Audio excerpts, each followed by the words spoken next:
Welcome and namaste. I am Reverend Jessica of Blue Star Gaia, LLC, and I thank you for joining me in this moment for the Integrating Energies, Activations, and Information class. Let's get started. So, we all have likely explored spiritual books, classes, seminars, podcasts, and so on. And many of us have participated probably in meditations or received energy work. And many of us also have felt more collective energy shifts, such as from astrological events and other sources. In all of these instances, we are receiving information, we are receiving energies, and sometimes even activations. This class is designed to give you some steps and tools for gracefully integrating information, energies, and activations from those and any other resource. In general, the act of integration can be kind of an alchemical process. So, parts of ourselves, such as our psyches, our souls, can be kind of broken down in a sense and refined and reconstituted in a higher frequency form, kind of like how a diamond is formed. And so, as we pick up our book, as we step into the class, we are stepping into a sort of crucible or cauldron, uh, a sacred space. Sometimes it's kind of a subjective space, a figurative space, an energy um, where we are receiving this work. And so, first, I'm going to talk about some steps that you can follow before entering the space. First of all, we can look at how we feel about this resource.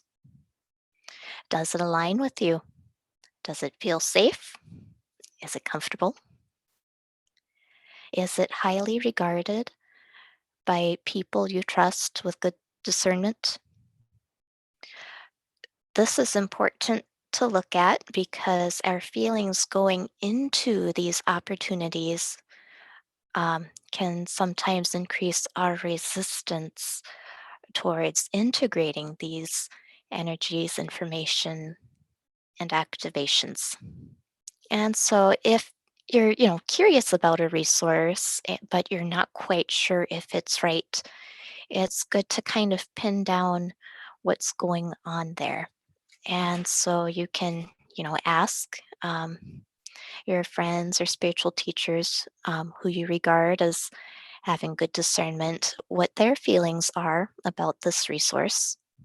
You can also connect with your spirit team, like your guides, guardian angels, and ask them what's going on here.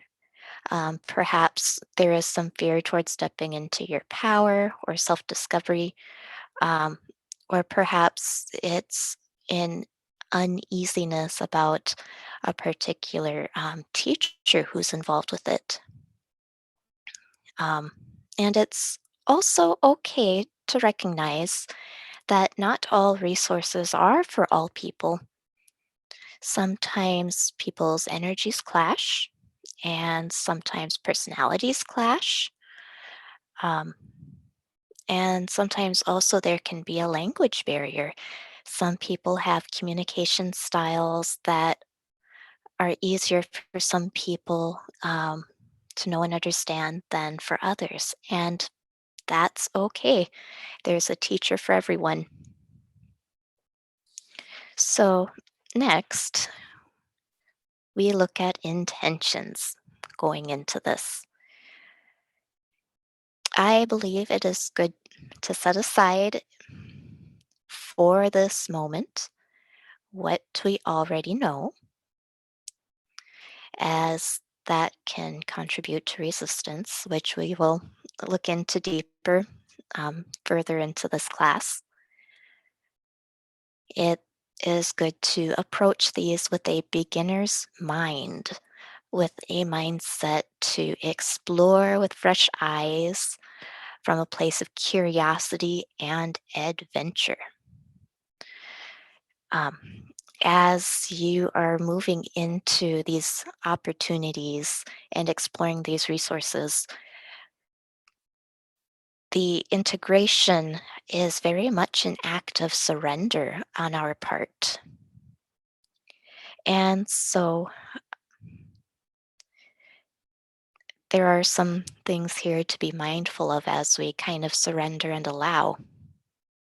We can set our intent to set aside expectations, such as how we expect the information will look, how we expect to feel as we're engaging with this resource,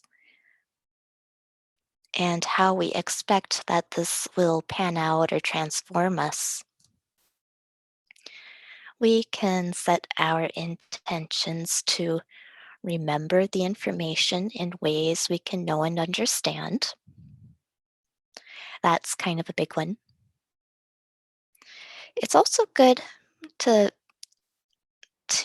step into this crucible with a sense of calm. So if you're feeling a little agitated or experiencing some big feelings, it is good to find a sense of emotional balance before stepping in, as they can kind of interfere. It's also good to try to step in with a clear mind. Intrusive thoughts do happen, but we can set our intent to leave our baggage at the door. Also, another part of surrender, coming back to surrender, is to set aside your personal motives and ego. Because there are some people that just that walk into a class with the intention that they're going to smash it, going to do great, they're going to do everything better than everyone else. But when you walk in with that sort of a mindset, it kind of limits what you're able to take in. And also, we can set our intentions to be hollow bones for divine energy. This applies to taking classes, to reading a book as well, especially to receiving energy work. And we'll go into this a little further later on in the class. A final thing to note um, is to take care of your bodily needs.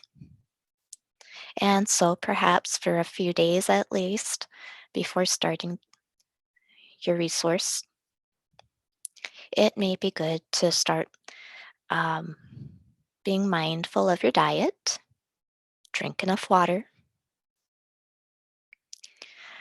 um, abstain from alcohol and other mind and mood altering substances, the exception being prescribed pharmaceuticals. I'm never going to tell somebody to not take their prescribed medicines because that's a different realm. Um, and so, right before the class, right before you sit down with your book, it's good to take care of your bathroom needs. Make sure you've taken care of your food needs. Um, maybe a light snack or a light meal. Make sure you have water on hand, or tea if you're a tea drinker. Stretch or move around first if you think you'll be sitting in one spot for a while, especially some of these seminars, that start, early to mid morning and then go into the late afternoon or evening. Have a blanket or a shawl. When energy moves through us, sometimes it could feel really hot, so maybe consider wearing layers. And sometimes we could also get really chilly. And so that's where, the shawls and stuff come into play nicely. Tissues, this can be an emotional experience. There is sometimes crying involved, and so tissues are good to have on hand just in case. And so, with all of this stuff lined up, we are now ready to engage with our resource. We're ready to step into this crucible, into this cauldron. All right. So, oh, and one more thing. If you are at home and planning to engage in listening to a podcast or read a book, it might not hurt to light a candle, maybe smudge your area, and somehow demarcate sacred space before you start. All right, so stepping into that crucible. So we are moving into sacred space and time, even if it's just reading a book or listening to a podcast. And in the space, as we um, move through it, we do sometimes find that our monkey brain wants to play. Random thoughts may pop up.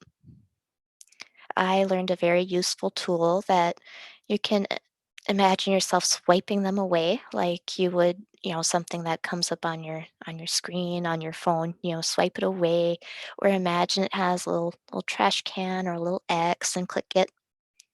Um, you can set your intent to look at it later if it is actually something important, because that happens. Um,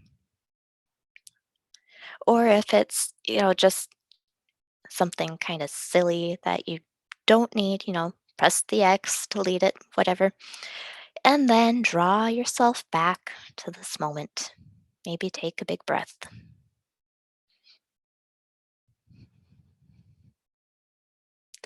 As we engage with our resources, um, and this includes like energy shifts and solar and astrological events, like the full moon or um, Mercury retrograde, we may go through a process of release.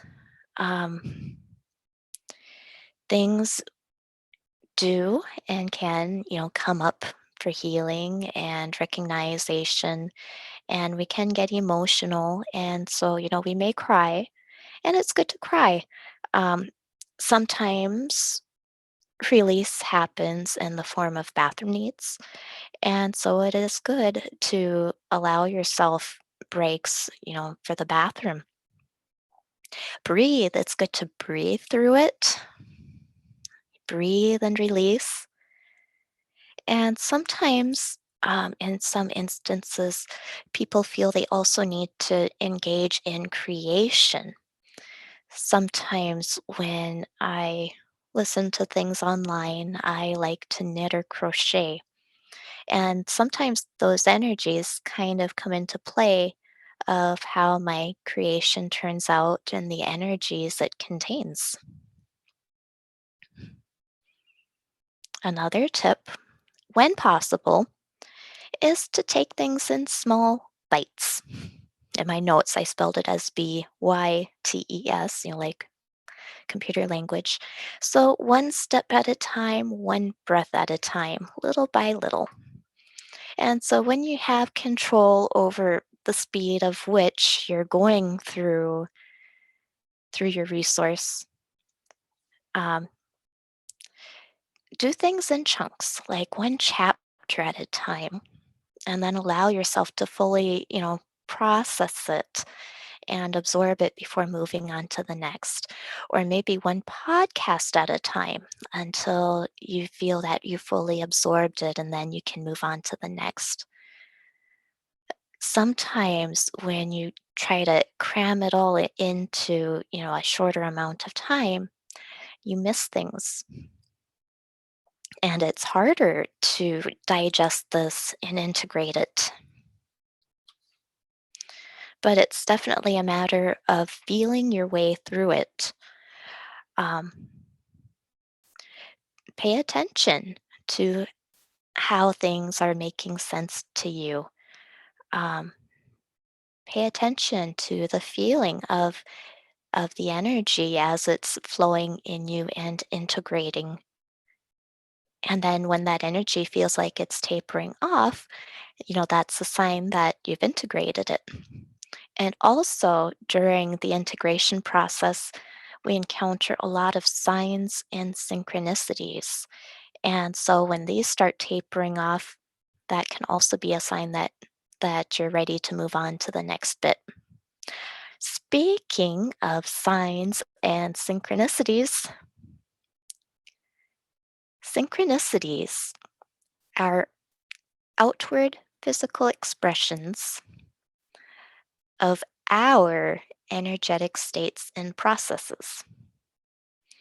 And so when we see things like certain numbers on the clock, um, certain numbers on like your receipt from the store, those are kind of an expression of the energies that you're working on integrating. And perhaps we may be seeing signs like hearts in places or finding feathers. And sometimes these can be kind of affirming of what we know we're working on already.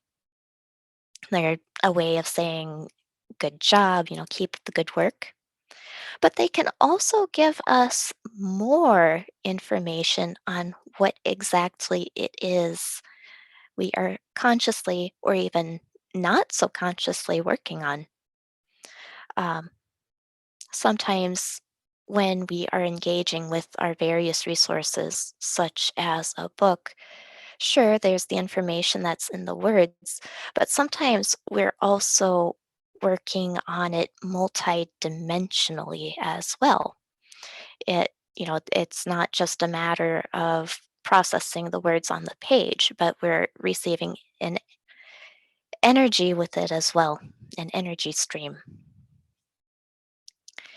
Also, as we're flowing through our resources, we may also encounter various messengers and helpers.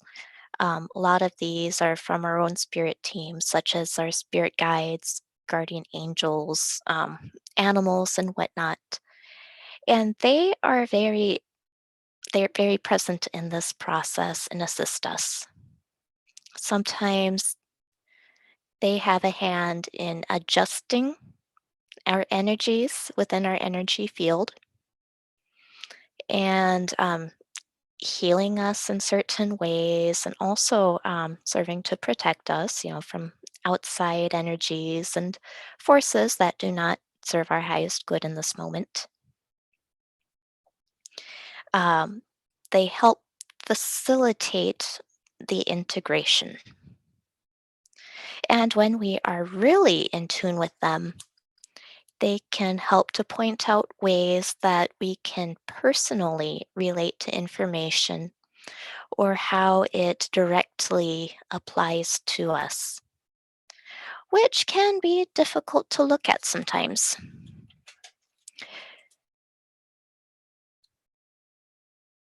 Which brings me to resistance. I feel that in some way, shape, or form, we all experience this once in a while or from time to time.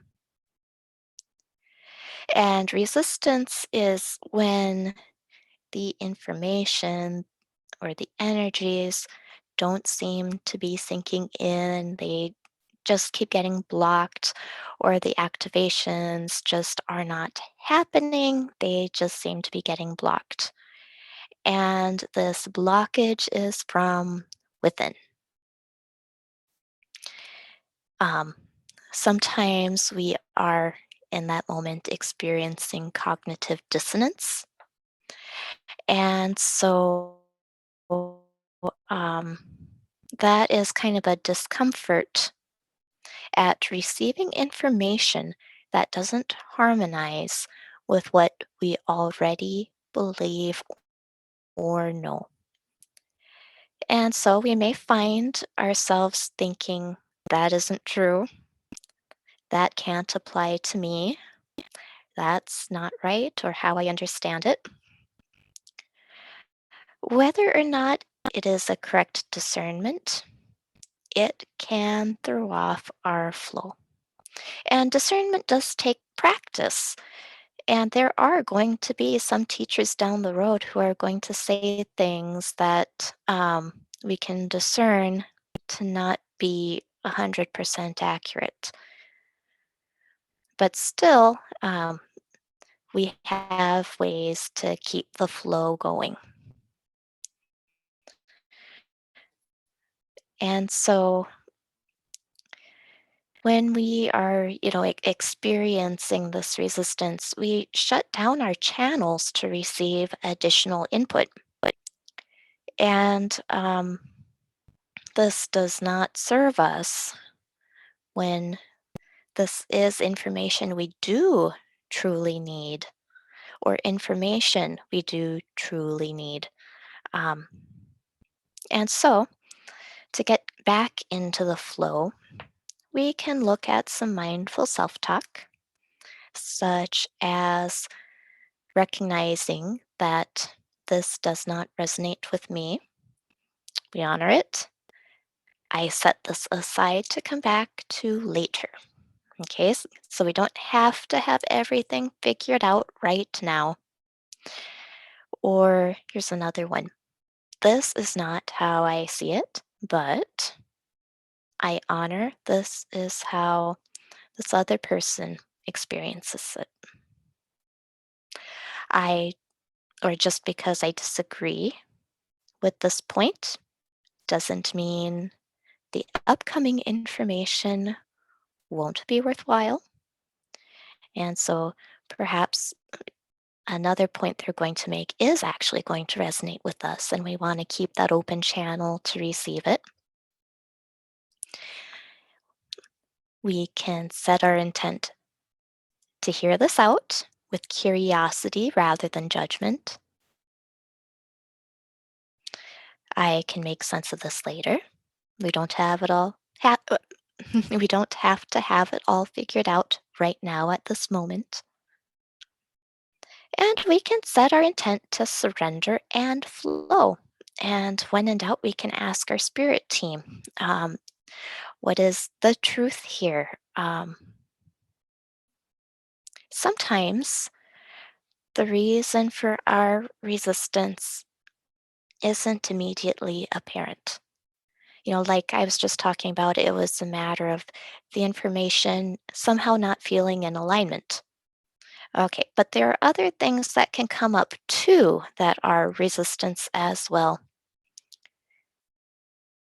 And so during a break, like if you're at a seminar and have a lunch break, you can take a look at this. Or if you're reading a book, you can set it down, pause the podcast, and take a look at what's going on. Is it an emotional trigger of some sort that's coming up? A memory of a traumatic experience?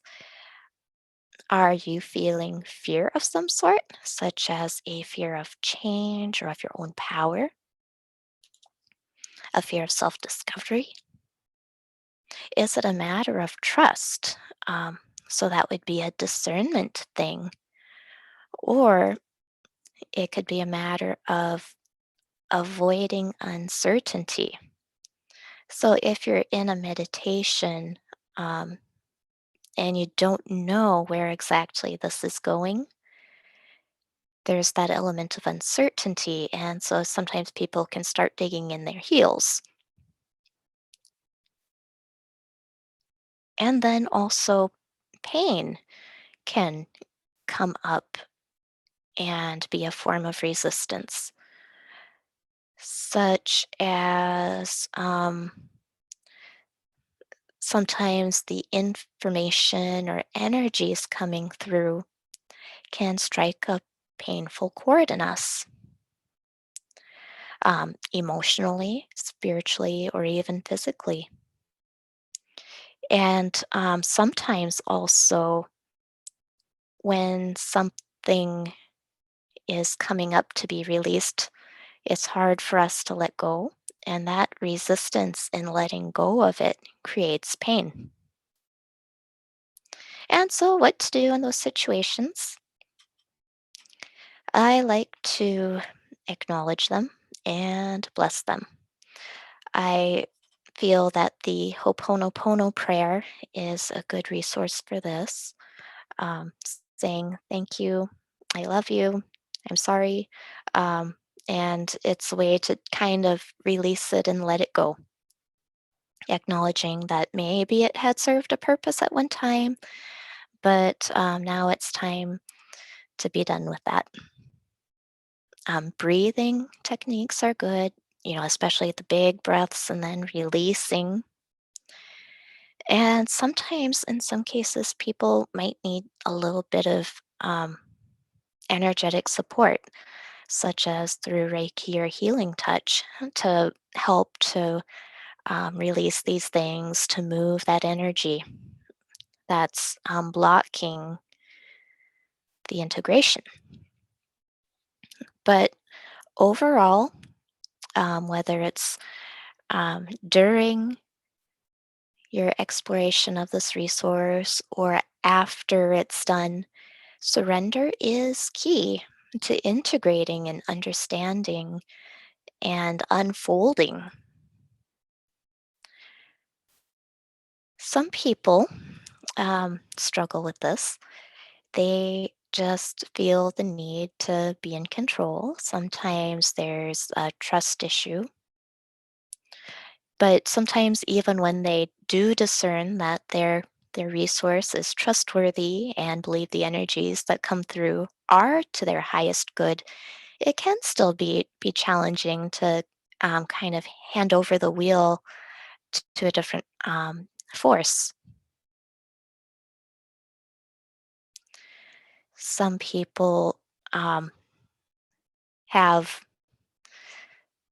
certain expectations of what they specifically want to get out of some work, and so they may try to force the energies to go certain places, or they might try to gatekeep what kind of information comes through, and their ears might be closed to those things that they don't want to hear, or to only those things that interest them or that they are keen on knowing. And some people also, in not surrendering, try to force certain outcomes from energy work. And this includes sessions like Reiki sessions, healing touch, and so on and so forth. There are thankfully tools that do help us learn to surrender. Um, One of my favorites is the child's pose.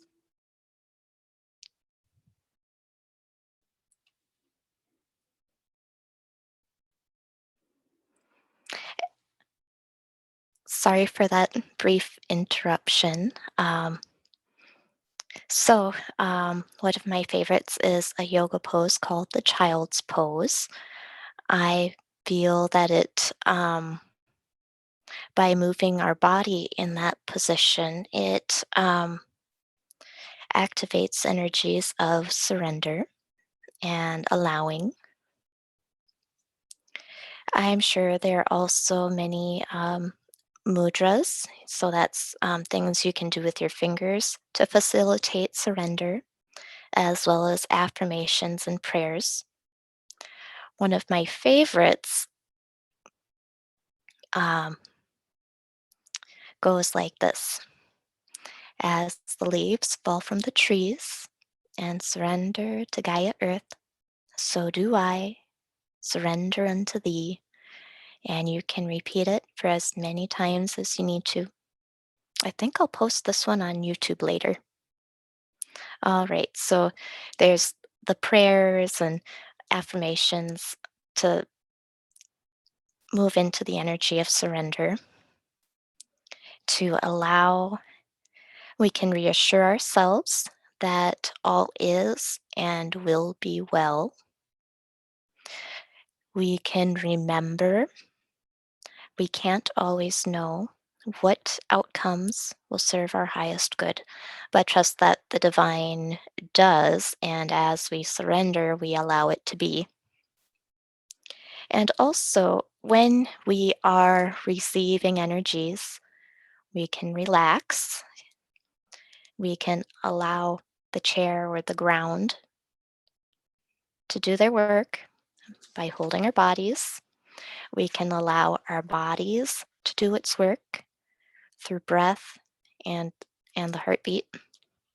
We can allow the energies we're receiving, the activations we're receiving to do their work. We can allow ourselves to flow with it, allow it to move us, journey with it, and know that our spirit teams are there to protect us and guide us throughout the whole the whole way. So let's take a moment to take a big breath and allow that all to sink in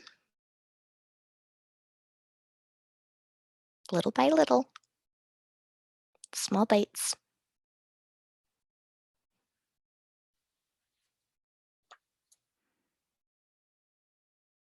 So, when our resource is over, so when this energy shift has ended, when you finished that chapter or the whole book or finished your podcast, we haven't necessarily completely stepped out of the energy of that crucible. It can sometimes take hours, days, weeks, even months to finish with the integration. Sometimes the smaller the chunk, the quicker the integration. And sometimes the bigger the chunk, for example, a 3 day seminar, the longer it could take to integrate. Back in 2020, I went on a pilgrimage to Yellowstone for a few days, and that took months to integrate. For the first month or two, almost all of my dreams were about my journey to Yellowstone. And I feel like even into a year afterwards, I was still integrating some things from it. And that's okay. Um, it is a process for sure. We can also face resistance after we have finished with our resource.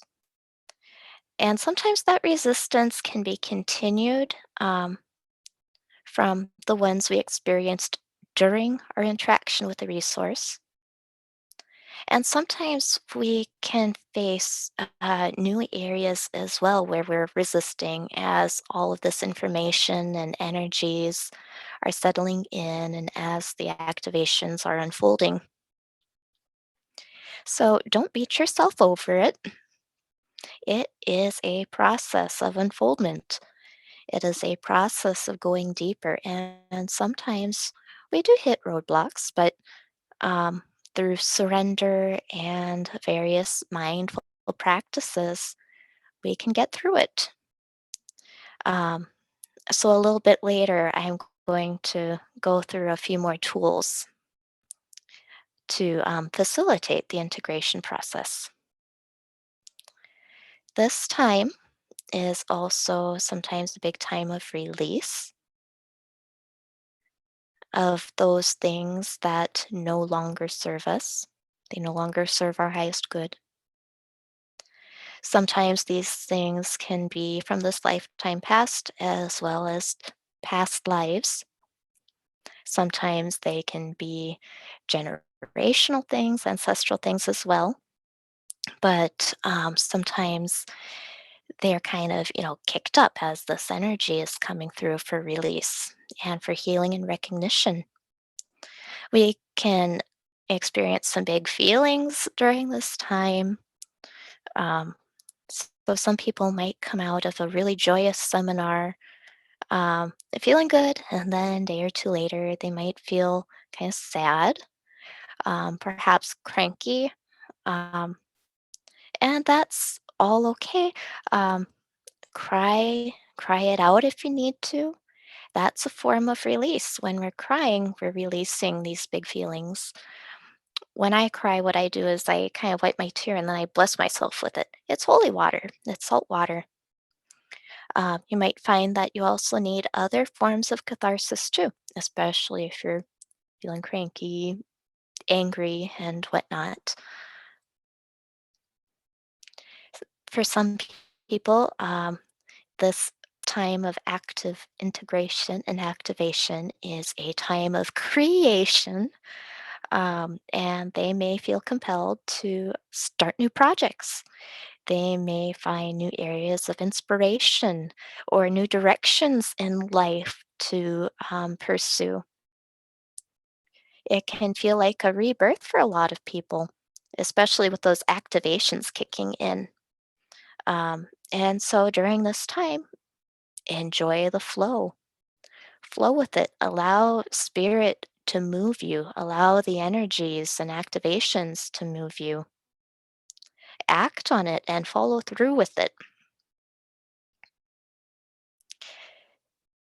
And then there's the matter of change, which is constant, but it can look different depending on big changes, little changes, inner, outer. And so as we are coming out of these seminars, these classes, podcasts, books, Mercury retrograde, we are different than we were coming in. And so we are still kind of in these energies initially. We're still integrating and morphing and whatnot. And this can be kind of scary. We're finding new ways of viewing ourselves and viewing the mechanisms of the universe. Some people, through this process, find new ways of connecting to spirit and to self. It is a time of self discovery and self knowledge, um, which can feel uncomfortable to some people. Worthiness, it's a time when a lot of people recalibrate their sense of self worth. And so when you have an improved sense of worth, it affects the decisions you make in life from then on, both, small and big. It can vary from selection of what clothes to wear that day or changing a relationship, changing one's lifestyle. Um, and that in general, can be a product of some of these integrations and activations and energies. We might learn that our current lifestyle isn't working for us, and perhaps we do need to make some healthier life choices, or maybe some relationships currently in our life aren't working out for us for our highest good. And so we may need to make some adjustments there.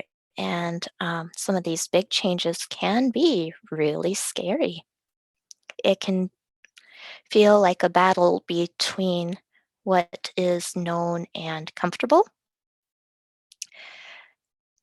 and versus what is new, uncertain, and perhaps more work, such as relocating or pursuing a different career, relationship changes.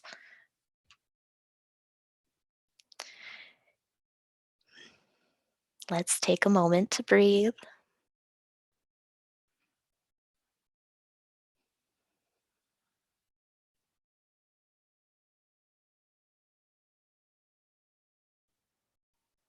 And so, as we strive to flow with these new energies, to integrate them, to learn and remember this information, and to embody these activations. Here are some things that you can do to assist these processes. First of all, be mindful of your diet. And this includes substances. Um, so maybe skip the alcohol after that seminar. Wait for these energies to finish integrating first. Skip the mind or mood altering substances. Stick with your prescriptions as prescribed. Um, that's not my realm. Be mindful of your food intake. It's perfectly great to treat yourself, but everything in moderation. So perhaps a few chips are good, but maybe not the entire family sized bag in one sitting. Okay, little bits, little bites. And media. Be mindful of the media you take in during this time.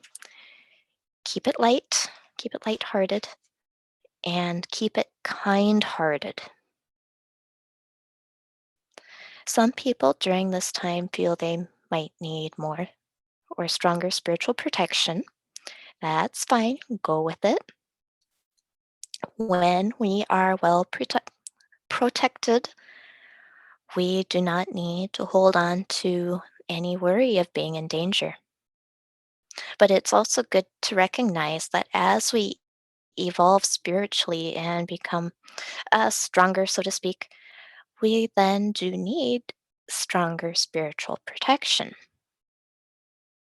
And as long as we've got that met, we don't need to worry about it all that much.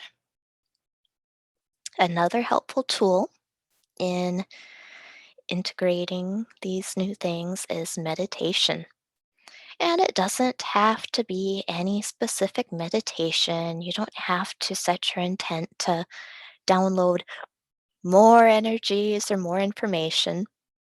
This is more of a way to kind of check in with yourself. You can allow your attention to go wherever spirit directs it to listen to your guides,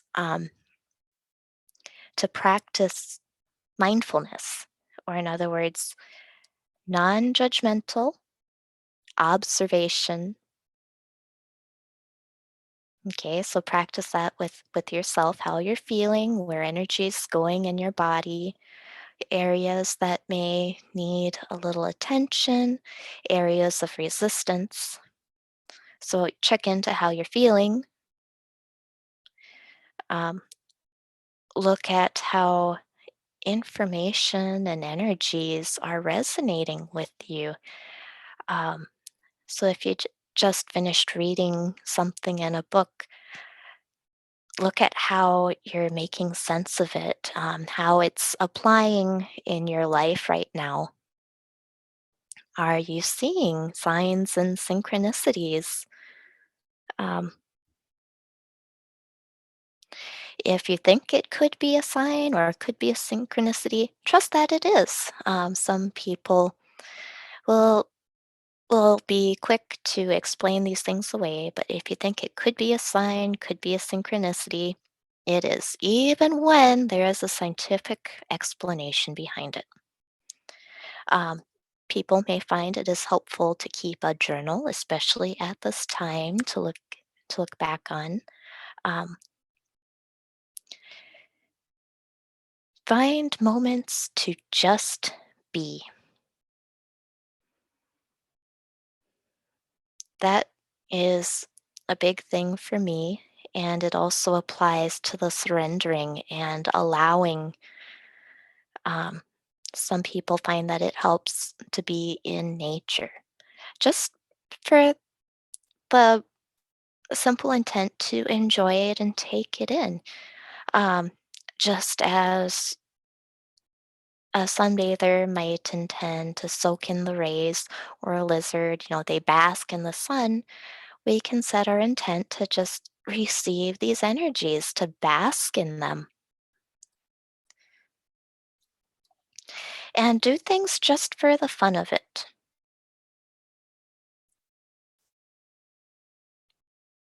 which may be a little hard sometimes for some people if they're experiencing more challenging emotions during this time of integration and uncomfortable self discovery. But when you engage in areas of joy, they can shift things for you and kind of lend some healing.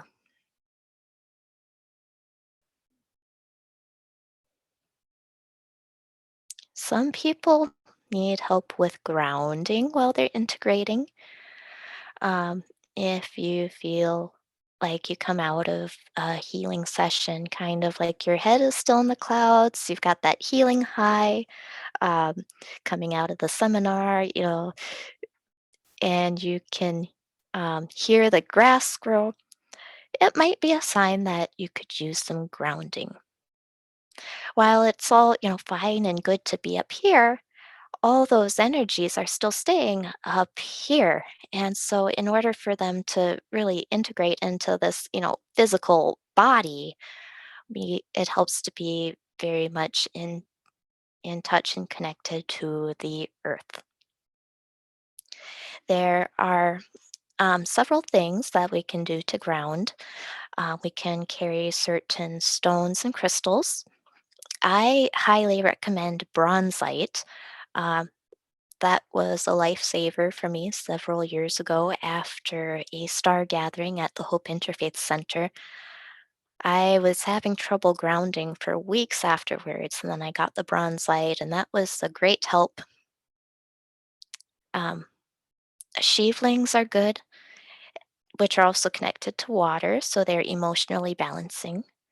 Some other grounding rocks and crystals are obsidian, tektite, lava rock, and hematite. We can also ground through certain foods like root vegetables. Yay for potatoes. I'm fond of potatoes.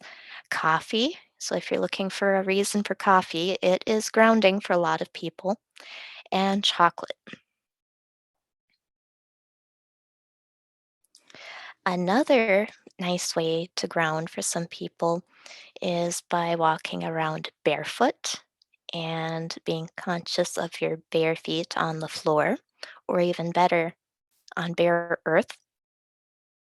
Not so fun in the winter in Minnesota, but potted plants count, okay?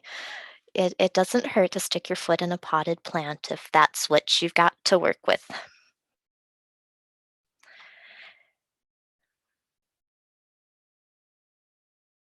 Some people may find that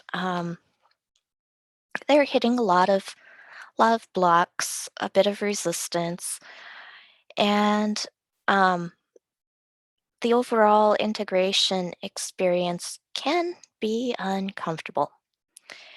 And sometimes it can help to receive energetic support.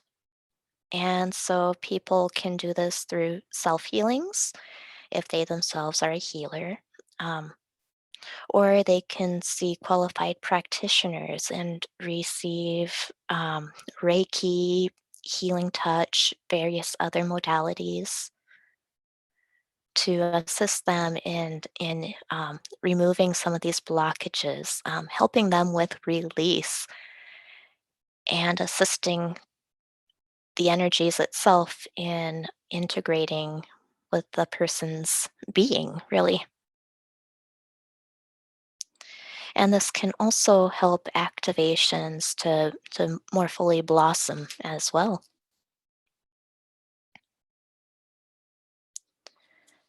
I feel like I skipped over something. I did skip something. Okay, so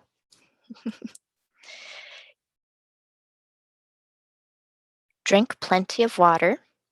can't remember if I mentioned this or not, but you take your weight in numbers and pounds. So if you weigh 140 pounds, you take that number, forget about the pounds part. You just want the 140. Divide that by 2. So you get 70. And so 70 ounces is the amount of water minimum per day we generally need to be drinking. When we are integrating energies and information and activations, we need even more water. All right. If you want, you can add lemon to it. Sometimes in a mug like this, I'll just add like 2 or 3 slices of lemon to it. And then I'll just kind of reuse the lemons throughout the day as I add more and more water. Another thing you could do, especially during a full moon, is to use moon water. And so during a full moon, you can leave water, it could be any water, in a clear container to basically soak up the moon's energies. And so if it is potable water, drink it. It assists you in achieving emotional balance, especially during the full moon, but also throughout any time of the moon cycle.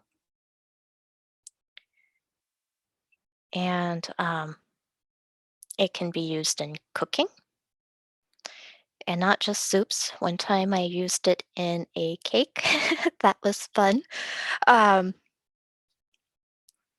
and it can also be added to a bath. You can bathe in it, and it will assist you with healing properties of the full moon and achieving emotional balance. And sometimes it can also help to heighten or stimulate intuition and psychic flow.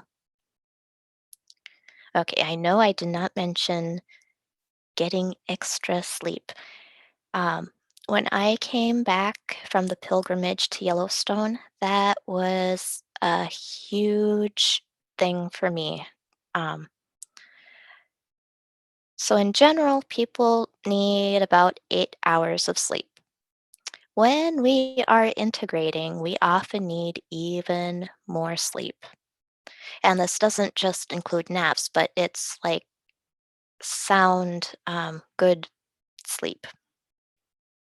And while we are asleep, we are in dream time, and our psyches, so that would be like our superconscious, our higher selves, and then our conscious, the part of our psyche of that we are aware of, and subconscious, and all that stuff is kind of working together to make sense of things, including these energies that we are integrating, the information we are integrating, and those parts of ourselves that have been activated in the activations.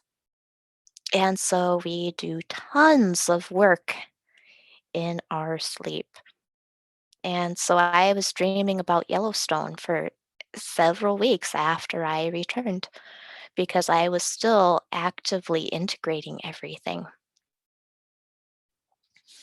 And so it can be beneficial for some people to keep a dream journal for this purpose.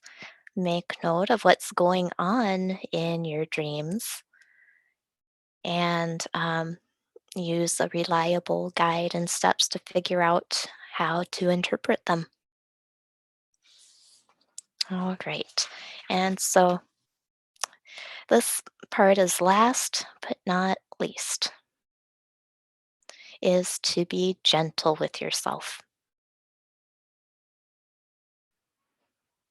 It is this process of integration, this alchemical process is perfectly imperfect.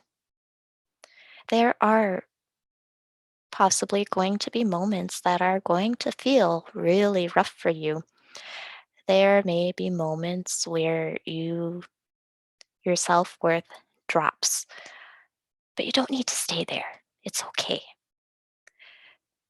Be there for as long as you need and pick yourself up. That's what these tools are for. You're going to find areas where you are resisting. You're going to find areas that just don't make sense. And it's okay.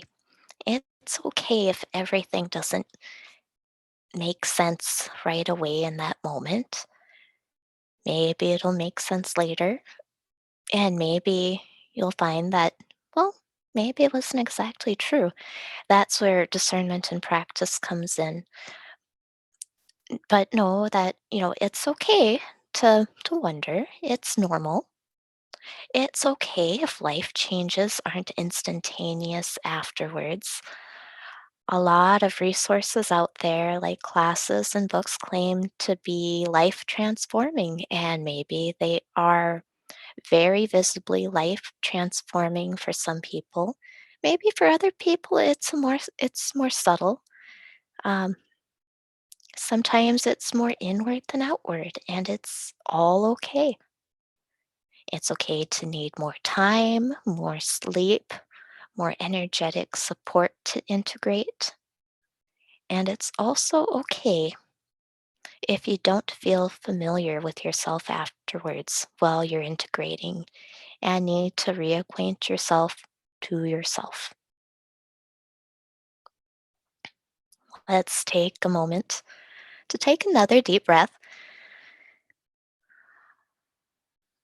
and let these energies settle in.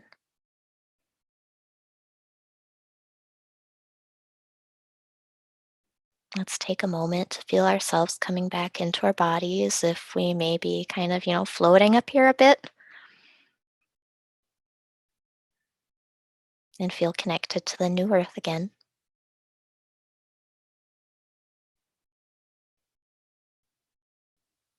And so, overall, an important part of integrating new energies, activations, and information is to surrender, to be a hollow bone, to allow things to come in and through and allow it to move us, to release what comes up for release, to acknowledge those things that come up for healing, and to move in ways that spirit moves you.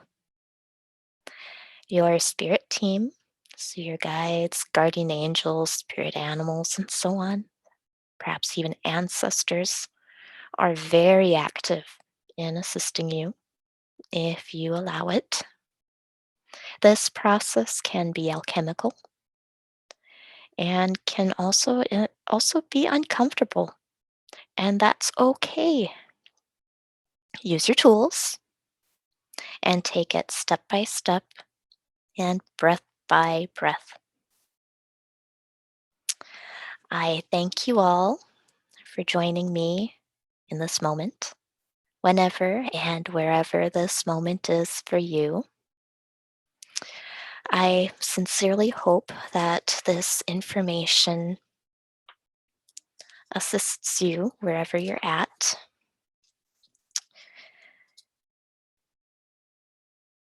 I am, and I hope that it helps you to make the most of future opportunities to enter the crucible. And in exiting the crucible, when all those energies, activations, and information have settled in. Namaste.